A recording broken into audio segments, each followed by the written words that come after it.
All right, y'all, here is day 4 and our last new thing for the week.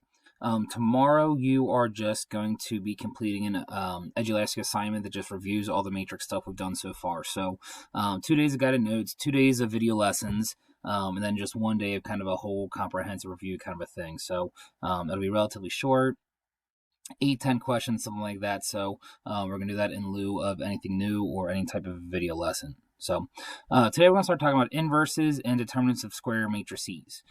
There are lots of pieces, lots of parts to this. It might take 2 videos to get through it all, but we will see what we can do. First thing first, a little terminology, a square matrix. A square matrix has the same number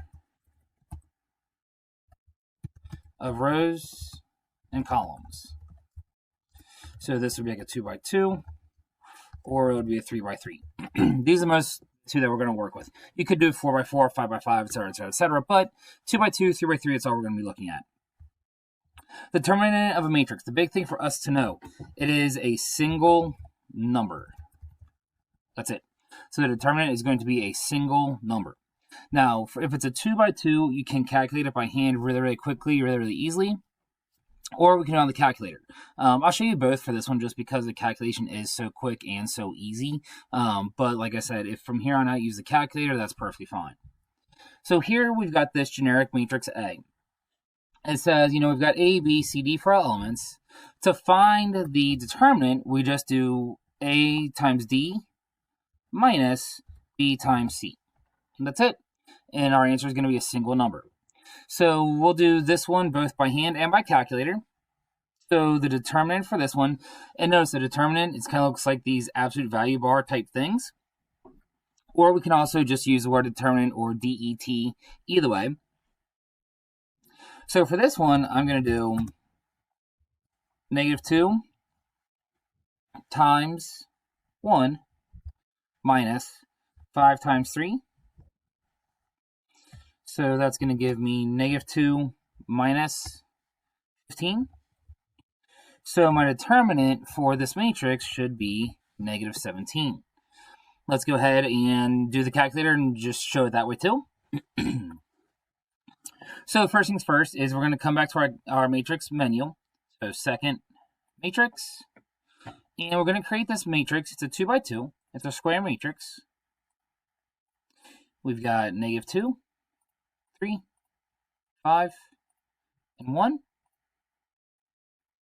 Now, yesterday I told you that we would now be looking at this math option, this math menu. So this time, if we arrow over math, the very first thing we'll see is DET. That's our determinant. So I'm going to select that, DET, and we will find the determinant of matrix A, that new matrix we just created.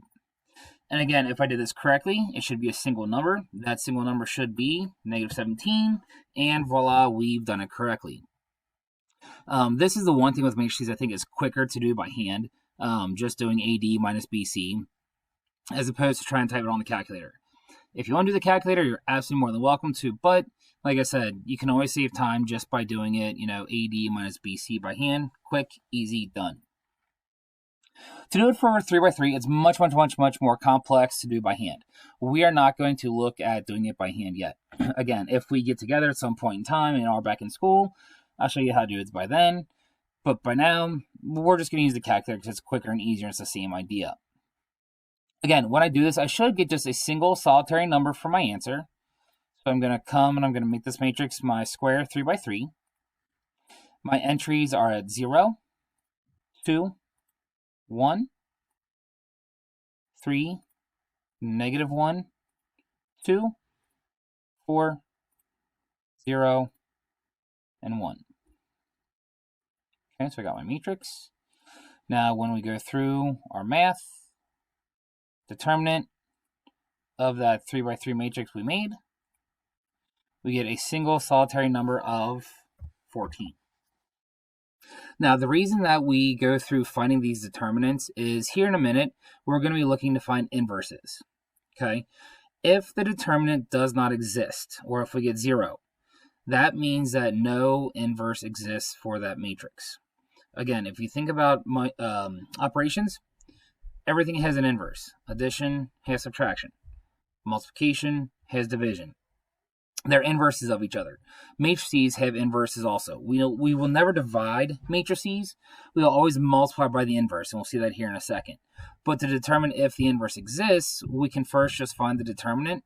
Now, if we were doing this all by hand, we would be using the determinant to help us calculate the inverse. But again, we'll be doing pretty much all of it just by calculator. So I'm going to skip this next example, and we're going to go on. We're going to talk about the identity matrix. The identity matrix is a square matrix that has ones along the main diagonal, zeros everywhere else. And we'll look at that in a second. If two matrices are inverses, then their product is the identity matrix. Okay. So the identity matrix, it's a square matrix that has ones along the main diagonal, zeros everywhere else, and we'll see what that looks like in a second. If two matrices are inverses, then their product is the identity matrix. So here's the notation, matrix A and matrix A inverse. So if they are inverses, then their product is the identity matrix from what we just said above. Okay. So again, little notation, A and A inverse. So let's take a look at some math and see how these work. So for these two, I'm telling you that these two are inverses. So I know that since these two are inverses, my solution, my answer should be the identity. So let's go ahead and type these in. So my first matrix is going to be a 2 by 2, because it's a square matrix. And I get -1, 2, -1, and 1. And my second matrix is also 2 by 2. 2 by 2. 1, -2, 1, -1. Okay? And like we said, if these two are in fact inverses, and I'm telling you they are, then when I multiply them together, we should get that identity matrix. So matrix A times matrix B. And here's what our identity matrix look like. I have ones along the main diagonal, and I have zeros everywhere else. So these two are in fact inverses, because my answer is in fact just that identity matrix. So let's screenshot that one.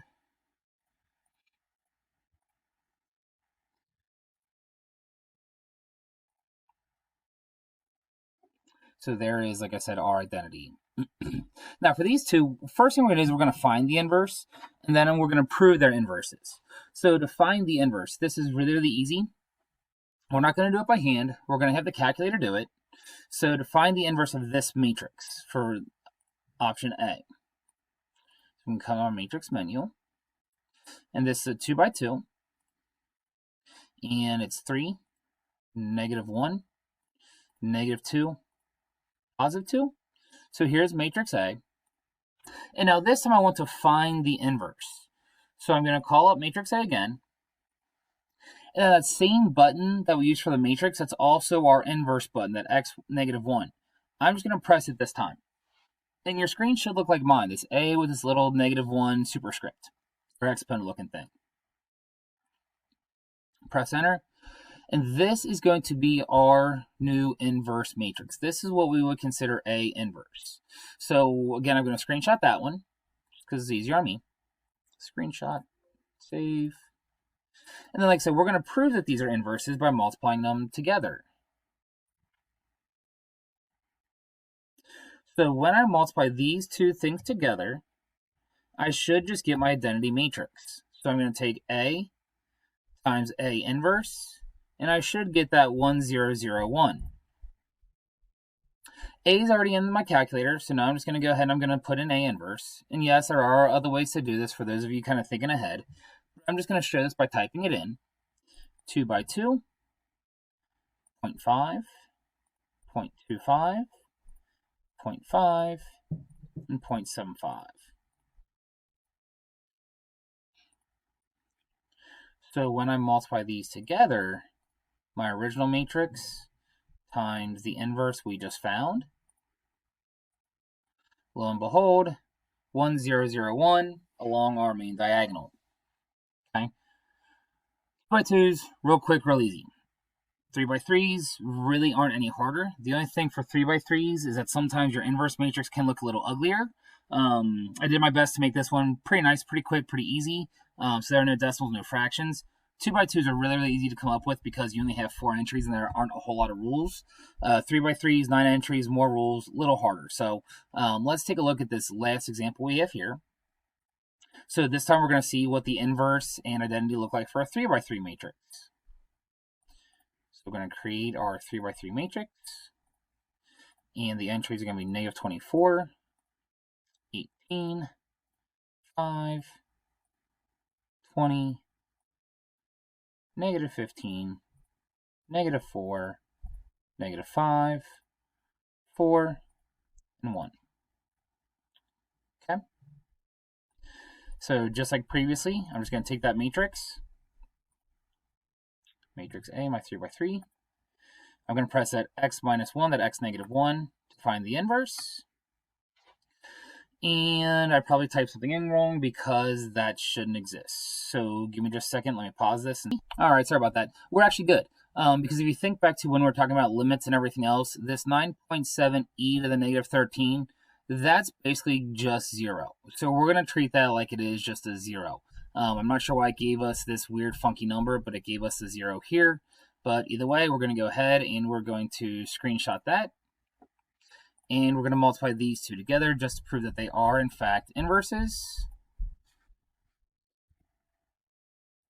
Insert picture. Okay. Like so, when I enter this new inverse in the calculator, I'm going to use that 9.7e negative 13 as 0. So my original one's in there. I'm going to create my second one. It's a 3x3. And I've got 1, 2, 3. Again, this one is just the same thing as 0. 1, 4, 5, 6, and 0. Now when I multiply these two together, again, it's an identity matrix. 1's along the main diagonal, 0's everywhere else. So if I go A times B, there we go. Notice this one looks a little bit different. Since it's a 3x3, there are 9 elements. I still have 1's along that main diagonal and 0's everywhere else. So that's pretty much it for inverses and determinants. Head on over to Edulastic. There's a quick 5-question assessment. 2 on finding determinants. 1, are they inverses, yes or no? And 2, finding inverses. Easy enough. All right, talk to you later.